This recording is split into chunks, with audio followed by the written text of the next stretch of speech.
Exactly. Dalston. I was in Hackney until very recently. Exactly. Okay. And I think you did one today. Where was that? The last video you put out today? That was in Dalston. It looks like a market. The Daddy Yankee video. Okay. Yes. Yes. I Yeah, that was in Dalston in a place called Gillett Square. Okay. Okay.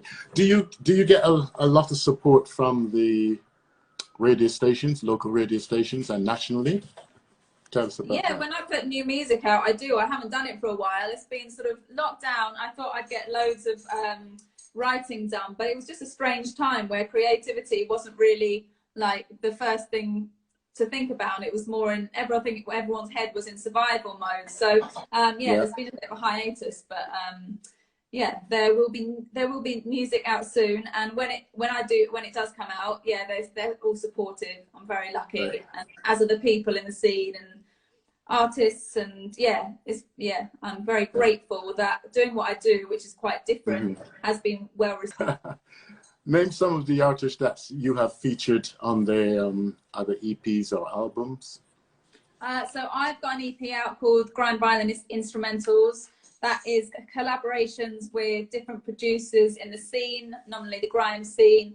So got people like Morpheus and Star One and Nat Powers and Outsider and others on there. So that's collaborations with producers, and the idea behind that is that it can be used by MCs in cyphers and on radio sets, and it's been spun on Radio 1 Extra and sort of cyphers across the world actually. And apart from that, I've sort of collaborated live with artists such as Mr. Easy and gigs and music videos with Leaf Bizzle and all sorts of things. But I just it's not only sort of big names that I love working with. It's like anyone, with amazing penship, if that's a word. Like, I just love working with lyricists because it's something I don't know. Like, I've never attempted to write lyrics in my life, so it just wows me. Okay. Yeah, that's good. That's good. And regarding traveling, have you traveled out of the UK, say Europe or over there in America with your music? I have not to America yet. I have performed in places like Thailand, and I was in Italy a couple of years ago. Obviously, because I perform a lot of grime, it's quite UK based, but it has kind of gone global recently. So hopefully more of that to come. Okay. And have you had any? I'm sure you probably played in an orchestra before you actually got into thing. You have played. So do you still get people invite you to be playing in an orchestra? Yeah, I do. Actually, I'm part of the string quartet, so I still play with them. I don't do a lot of orchestral stuff. I used to do one orchestral thing a year just to like prove to myself that I can still do it. But I do less of that. But I do have an orchestral project coming up. That's okay. So what has been the positives and the negatives in 2020, the pandemic? What positives were they for you in that year, and what has been the negatives? It's nice that you're asking positives because everyone only talks about the negatives. So let's get them out of the way first. I think for me, the negatives was not being able to perform live. That was mad. I didn't realise what an effect the social aspect of performing has. So I think the reason that I didn't want to be a classical violinist, is because a lot of that is just practicing on your own in your room. And I'm really, I'm a social person. So even though I did a few like online gigs and stuff, it wasn't the same. You don't get that, feedback. You don't get that enthusiasm. You don't get that like interaction with the audience. And I really missed it. Even rehearsing with other people. Do you know what I mean? Even like rehearsing with the DJ, like I just missed people so much. But that was definitely the worst thing. Yeah, missing out on performances and not sort of doing that part of it was the worst thing. The best thing, I think, was just having headspace to decide what I want to do next. And obviously we moved out of London, so it's nice and quiet around here. And it's just, I think a lot of people just realised that maybe they weren't doing exactly what they want to be doing. I'm very lucky, and most of the stuff I was doing I did want to do, but definitely I sort of decided to go in different directions next, and sort of yeah, I guess people got to find themselves with that space that was given. Okay, okay. And regarding collaboration, which artist that you haven't collaborated with as yet, or producer, would you like to link up with them? I would love to work with Getz or Bugsy Malone. Bugsy Malone. Yeah. Okay, okay. Hard. Okay. Any others? Many. Miss Dynamite would be awesome as well, because she was kind of the pioneer over here for female MCs. And yeah, she's a legend in the game. Okay. And do you have any all-time favorite song of yours?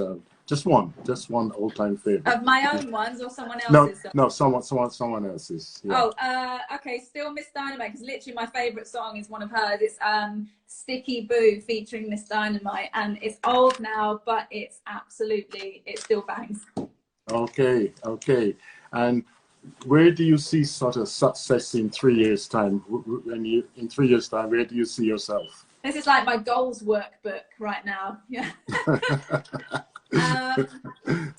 In 3 years' time, I will definitely have an album out, and just the collaborations will mean that I'm a lot more well-known and hopefully a lot more travel, depending on the situation currently. Yeah, yeah. Mm-hmm. Okay. Hits, thank you very much for coming and sharing your music journey with us. Let's hope the inviting me. Great. Let's hope the internet stays up for our interview. So tell me more about yourself as in the young age. What age did you actually start to play the violin? I played the violin from age 7. We got offered classes at school, like, so the whole class would all have tiny little violins making a horrible noise. But, you know, it started me off well, and I'm really grateful that that was offered at school. Fantastic. And in the early days, did you ever get fed up with the violin, or did you ever throw it away, throw it into the bedroom, things like that? 100%. I don't know if I ever launched it into the air, but I definitely threw other things. Yeah, practice was a bit of my nemesis for a little while there. My parents always said, like, well, you're welcome to quit, but just see if you still want to quit in a few months' time. And then in a few months' time, like, I'd obviously like got a bit better, so I didn't want to quit then. So they did that really cleverly, and they put up with a lot of scratchy violining for the first couple of years. I can imagine. I can imagine. So your parents, are they also musicians? They are singers, into the music business? They are in the music business. They're in the classical music business. They're both guitarists, but like classical guitarists. So they sort of, you know, knew how to encourage me with the music. Yeah. Great. Okay. And what about singing? Because I know you're a violinist, but can you also sing? I love singing. I sing around the house. I sing in the car. I have done a few BBs for tracks, but I would never call myself a singer. I don't have the confidence in my singing. You might see it sometime. Violinists, we've got a reputation anyway. To be a violinist, especially a soloist, you have to be a bit of a show off. So okay, definitely okay. A bit of that.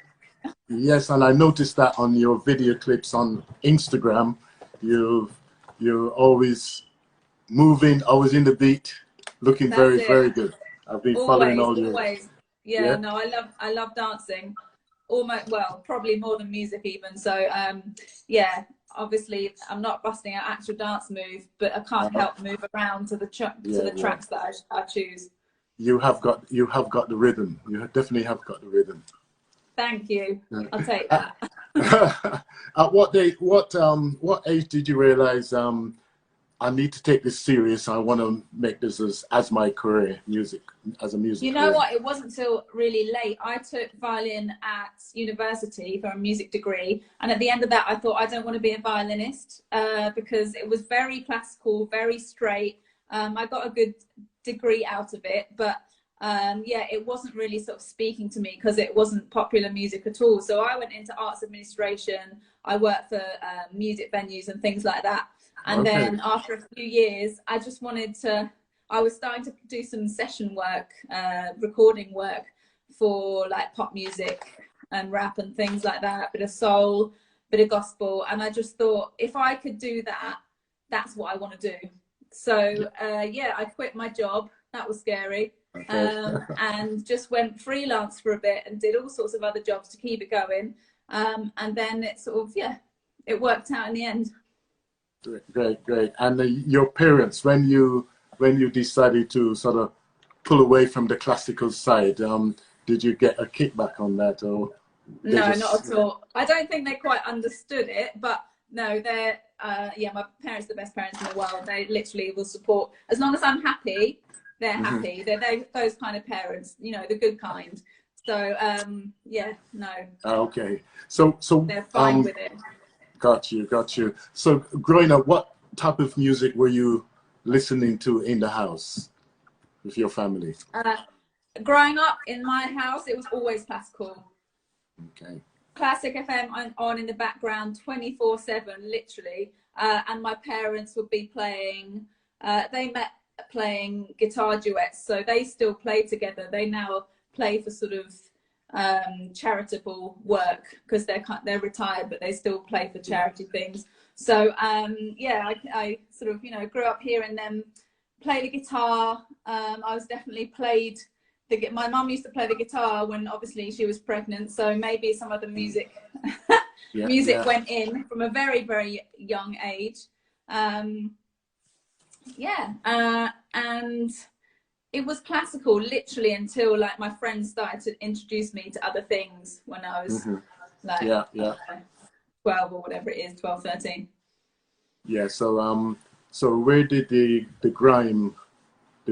name Grime come in? When did that actually you know, I didn't brand myself that until quite late. I grew up in a town called Berkhamsted, which is quite near Watford, and Watford was kind of known that some of the grime guys would go down there and shell at there's a club called Destiny's, an area, and they would go and do their stuff down there. So, you know, we go out clubbing and listen to that, but I didn't sort of, you know, study exactly what I was listening to until later.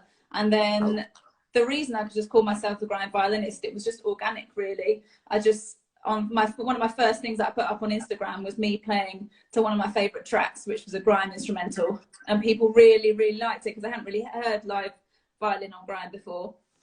And then I sort of thought, oh, that's cool. Like, if they like that, I like that. Let's go. Okay. So anyone that's new to you and unfamiliar with your style of playing the guitar, how would you describe your music? Or the violin? On the violin, with the violin, yeah. I bring live violin and classical violin technique to rap and grime and anything that I love, really. Yeah, fuse the two. Okay, and so you can actually write the music. Can you actually write totally. So everything you hear me play, I've written pretty much. Obviously, sometimes I just follow the melody if it's a song, but everything that you hear on my covers or on other people's tracks, I write it. So think of a melody, I write it down in the notation like I was taught, learn it, and then perform it. Great, fantastic. That's very, very good. And do you co-write with anyone, or it's all solely you? With other producers, yeah. My boyfriend's a producer. I work with him a lot, and other producers I work with a lot. Occasionally, I work with other string players. I work with a couple of string players for Lyrics Organics, which is a charity that works with young lyricists. But most